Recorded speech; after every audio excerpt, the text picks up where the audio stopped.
Hello, welcome to the program Spotlight. Spotlight is a program that discusses various issues of both national and international dimension with the aim of bringing it to the fore and enhancing the ability of those who are concerned to look into such areas and provide solutions. Today on the program, we have an educationist, a the former assistant director of education and a principal. She is also a lecturer with Open University of Nigeria, and she is a mother and a grandmother. She's a devout Catholic, and above all, she's a singer and award-winning gospel artist. Her name is Dr. Mrs. Mary Rose Mbanefo. Madam, you're welcome to the program. Thank you very much. Yes, the topic we are looking at today is the role of parenting in the overall performance of their children. Coming from an educationally advantaged background, you are an educationist. What would you say would be the role of parenting? Well, better still, let me start from the beginning. How has the educational sector in Nigeria fared? You've been part of education for so long. Can you give us a comparison of what education used to be during your time and what it is now? Thank you very much, Mr. Abba. The education system, current education system, has really changed. It's not what it used to be when we were in school. Now the system has a 934 system. During our time, we have a 654. That was what we were operating during my time. Now we have a compulsory free education from primary 1 to 9. They call it 9. That is JSS3. It's now junior level 9. They are all compulsory and they're free unquote. During our time, education is not free. We only have our parents paid, but now they call it free. Only tertiary education, in fact, from 2013, from 1 to 9 is free, started being free. From 2016, we now have from all of them to SS class being free. But a lot of challenges is being faced by this education system now. What we have a poor school environment, poor funding to equip the school, poor facilities, infrastructure, everything. You might come to some schools that are dilapidated. Even that during our time, corporal punishment is allowed, but now it's not allowed. So everything is free to then do as they like, and it's not like that. So education has really changed, and this problem we are now envisaging is much because looking at it from the world perspective, you have that Nigeria education system is really faced with a lot of troubles. We need parents' involvement. Parents need to come in. In fact, now they are now bringing in churches and to take over schools because they cannot cope. Now the education is free. Children from the age of 5 to 14, many of them are not in school. Nigeria have the highest out of school children we have in the world, because especially if you look at it now, even in the northern state of Nigeria, we have many children are not going to school because of what? Some of them, the schools, the distance from their home is far on the school. Technology is not there. Look at it. Even during this pandemic time, Nigeria could not cope to do the digital new normal. Yes, e-learning.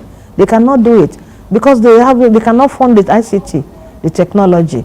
So it's an issue. But I want to digress a little to talk about school effectiveness. School effectiveness. How effective is our school? Apart from all these things that are not on ground, poor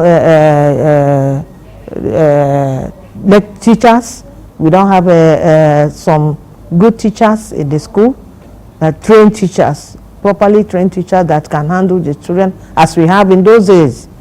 They are not there. So there is a lot of disparity with what we have then and what we have now. Now, I'm talking about school effectiveness. Effectiveness, talk about the management. There's a lot of mismanagement of priority. There are many things that goes wrong in the school. For the school to be effective, we talk about the management, we talk about the classroom control. In the school, in the class, what do we have? Is the class conducive? You see, like I was talking about, I said world perspective. Talk about class size. The class size, you come to a class, 100 students in a class. Is not what we saw during that time. There are many areas we have parents are not involved. They're all looking at government to participate and take care. So you find out that it's really an issue. The effectiveness need to be addressed. Thank you very much. You said during your time, schools were people paid for their education. Yes. And now it's relatively free, so to say, that people can now have access. You don't pay. But when you look at the standard of education during your time and what we have now, there is a lot of gap between it.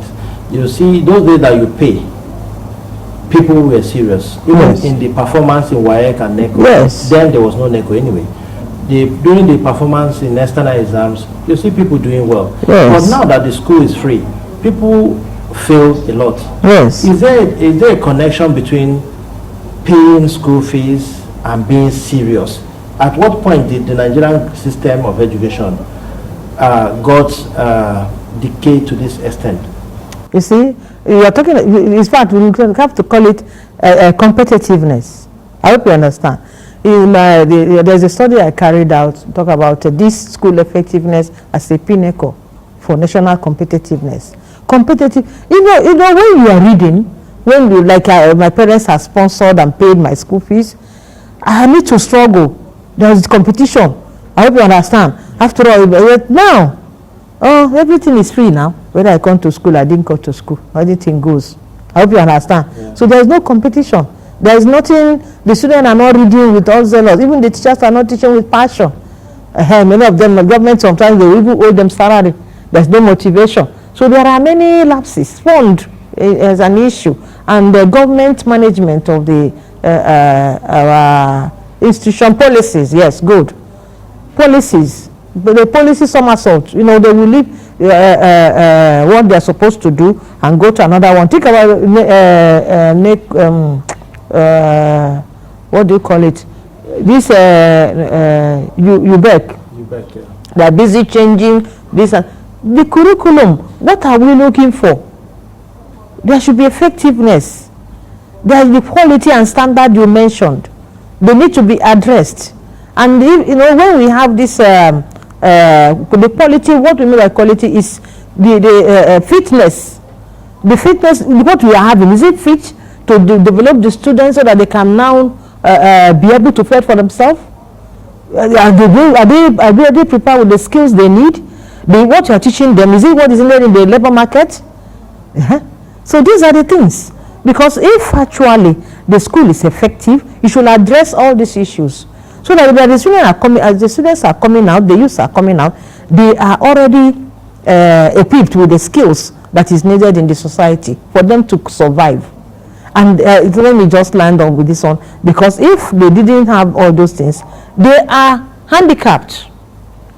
They cannot be, they are excluded in most of the things that is happening in the society. They cannot cope. So job creation is not there. Okay, as a mother yourself, yes, what do you think would be the role of parents, especially in enhancing educational performance of their children, vis-a-vis the fact that you have to guide your child towards career development. Career development meaning that you guide them, not imposing your career. Yes. Some parents are doctors and they want their children to be doctors. No, while so most of their children want to be lawyers. Okay. So what role should the parents play in the overall development of their children? Okay. Even we, the Bible said that train your children the way you like them to be, and they will never depart from it. Book of Proverbs is already there. As generally, both as a Catholic, as a Christian, we need to train our children properly, set proper value. Their mindset should be developed in a way that they will now be what they are supposed to be, what we would like them to be when they go. No, like you mentioned that some parents impose. Not actually that you impose. As you're going to be involved, I told that the parents' involvement is needed. Inclusiveness, inclusive education. Parents are needed. You have your children. You know their differences. And as you know their differences, you know what this person requires and what the other person requires. You know what this one is good at, another one. Being their companion, you be their teacher. You will be able to teach them gently, guide them gently, lead them to that path that will actually make them to be somebody. I hope you understand. Yeah. So that is actually what the parents are supposed to do. But now, you remember during our time, because we are still campaigning during our time, our parents will go out of their way, sell their property to even train you in school, provide all you needed. Parents now, they don't even provide. They're waiting for government to provide. So you can see that this actually misplaced priority. Yes. Our priority should be to make these children, support them, train them, let them do somebody.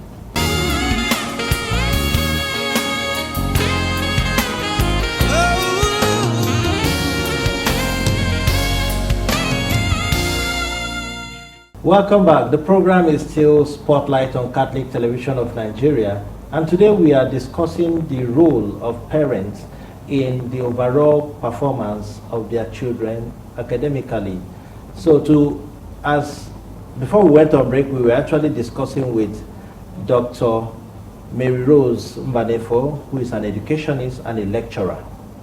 Ma, before we went on break, you were telling us plans you had for your publication. You published some books and you're making plans for future publication. Yes. So what plans do you have to take this talent that you have of putting down whatever inspiration you have in a book?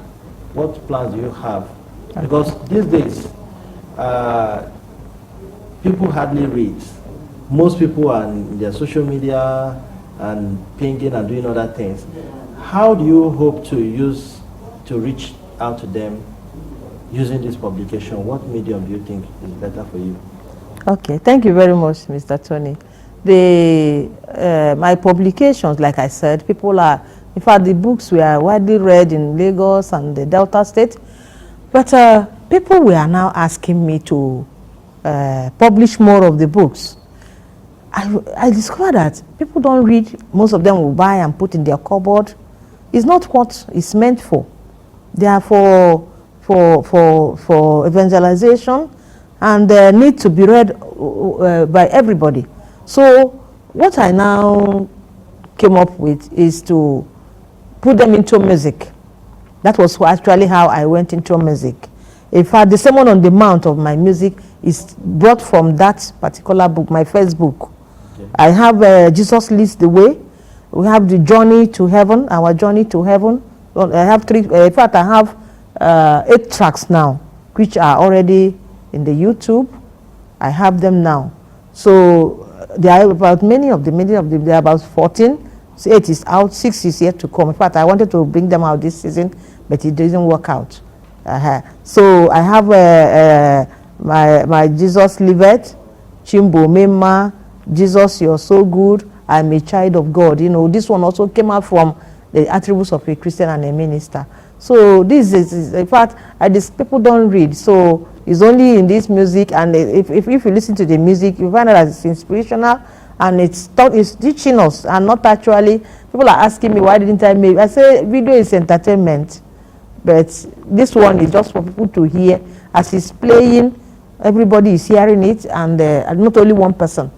I think that's where I want to go, and that is where I have gone. The inability of people to read books have made you discover another talent, which is singing. Yes. And from what you have said, it's like you're gifted in singing also. Yes. Because if you are not, you won't be able to come out with this creative way of changing from script to song, which is very good, and we must commend you. Thank you very much. Yeah, you recently clocked 60. Yeah. And some of friends and family have been sending you good messages. Yes. At 60, how does it feel being 60, and how has the grace of God been with you so far? It's a milestone. God is faithful. It's God that gives the grace, the provider of everything.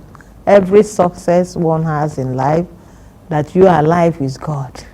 So we give God all the glory. I hope you understand. And God is always there to bless everybody, the work of our hands. That is why, if people are asking, how am I managing?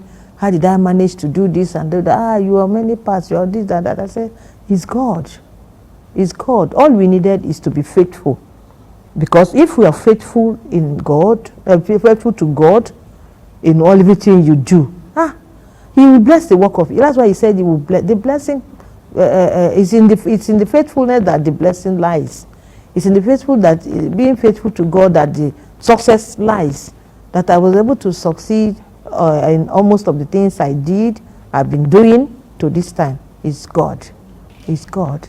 And Jesus is the master, the author and finisher of my faith. He is the one that does it. It's not by my power. It's God.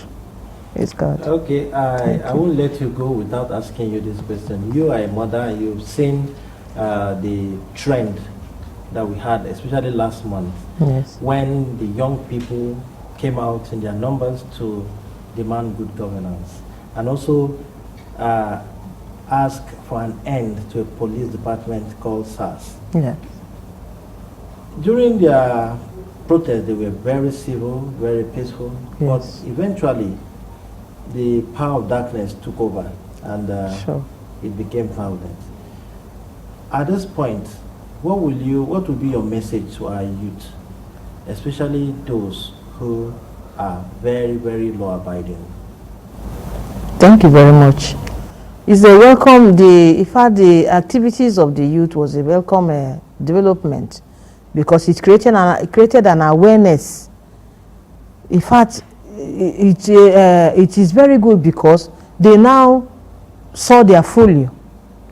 All this while, people will give them money, they are voting it, they are not even reasoning, thinking right on actually how would the country be ruled.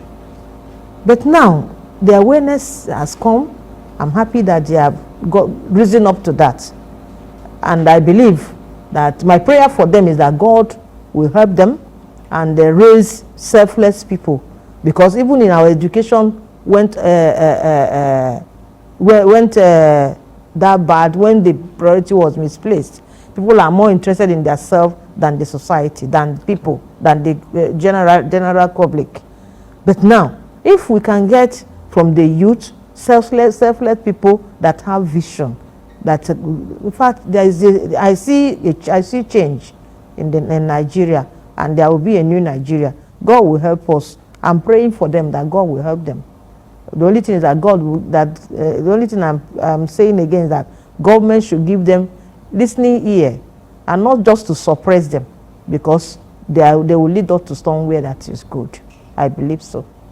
Well, I think I will end it at that, but recently, actually, the government is going after, government agency, so to say, is going after those who were the known faces of the EndSARS protesters. And the government, on the other hand, is preaching peace, that their voices are being heard loud and clear. That's it. What would you tell the government to do to encourage these young people who have made their voices known and heard? If that's what I'm trying to say, that I said that government should give them listening ear and not to suppress them, because what they are doing now is to suppress them. Suppressing them is like keeping the fire inside the oven, inside the cupboard, cover it. What we saw before is not a small thing, and if they should try to suppress them and not to give them listening ear and allow give a little way for them to operate, they might change their system of operation, system of governance. I don't know how it's going to be. It can be something different from what you are saying. So government should give them listening ear and allow them to exercise their rights, by voicing out. Thank you very much. We will actually take one track from your song to look at it and see how it's going to bless our generation. Let Jesus lead the way. He is a God, a Redeemer and Savior. Christ is the way we must follow. He is the truth and the life. Jesus leads the way. I follow to heaven. Jesus leads the way.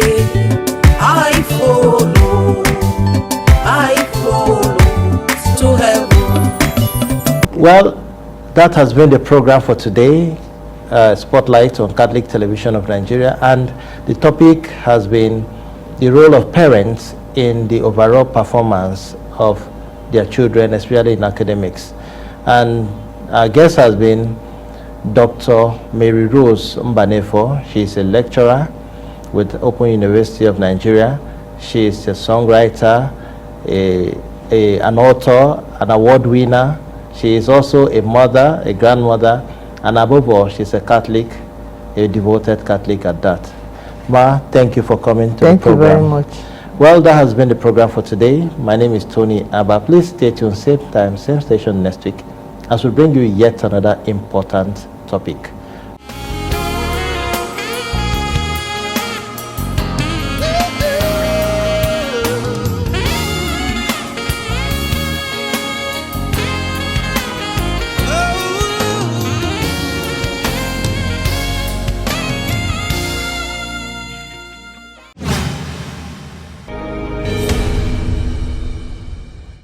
CTV